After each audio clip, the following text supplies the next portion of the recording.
Hello అండి అందరికీ అందరూ బాగున్నారని అనుకుంటున్నాను. అయితే ఈ మార్చ్ 29న సూర్యగ్రహణం ఉంది కదా. సో ఈ గ్రహణం మన ఇండియాలో ఉందా లేదా అండ్ నేను ప్రెగ్నెంట్గా ఉండేటప్పుడు గ్రహణం వచ్చిందండోయ్.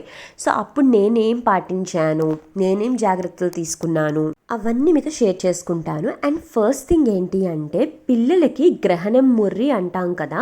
సో అది ఈ గ్రహణం వల్ల వస్తుందా, ఈ సూర్యగ్రహణం ఈ చంద్రగ్రహణం టైంలో మనం కరెక్ట్గా అన్నీ పాటించకపోతే వాళ్ళకి అలా వస్తుందా అన్నది బిగ్గెస్ట్ క్వశ్చన్. దీనికి డాక్టర్స్ ఏం సమాధానం చెప్తున్నారు అంటే సో ఇది జెనెటికల్గా ప్రాబ్లం ఉండడం వల్ల వస్తుంది, అంతేగాని ప్రెగ్నెంట్గా ఉండేటప్పుడు సూర్యగ్రహణం కానీ చంద్రగ్రహణం కానీ వచ్చి మనం పాటించకపోతే పిల్లలకి రాదు అని చెప్తున్నారు.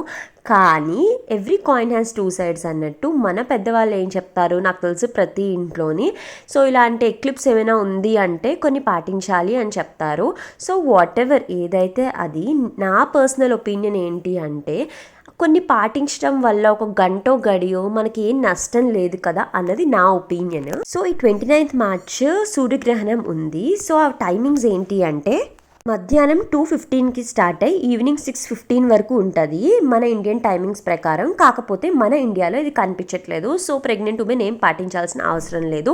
కానీ నేను మీతో ఒకటి షేర్ చేసుకోవాలనుకుంటున్నాను. నేను ప్రెగ్నెంట్గా ఉండేటప్పుడు కూడా గ్రహణం వచ్చింది అండ్ అప్పుడు కూడా ఇండియాలో కనిపించలేదు. కానీ నేను మాత్రం కనిపించదు అని కూడా తెలుసు, ఎఫెక్ట్ ఉండదని కూడా తెలుసు. కానీ నేనైతే ఇంట్లోంచి బయటకు రాలేదు ఆ ఫ్యూ అవర్స్. ఎందుకంటే ప్రెగ్నెంట్గా ఉండేటప్పుడు అది మన హార్మోన్స్ ఎఫెక్టో ఏం ఎఫెక్టో తెలియదు, కానీ రిస్క్లు అయితే తీసుకోబుద్దేదు. ఎందుకో తెలియదు, ఎందుకులే ఇప్పుడు ఈ కొన్ని గంటలు ఇంట్లోంచి బయటకు రాకపోతే ఏమైపోద్ది అని అనిపించింది. అలాగని చెప్పి షార్ప్ ఆబ్జెక్ట్స్ అవన్నీ పట్టుకోకుండా ఉండడం, కదలకుండా ఉండడం అవన్నీ పాటించలేదు. ఎందుకంటే గ్రహణం కనిపించదు అన్నారని.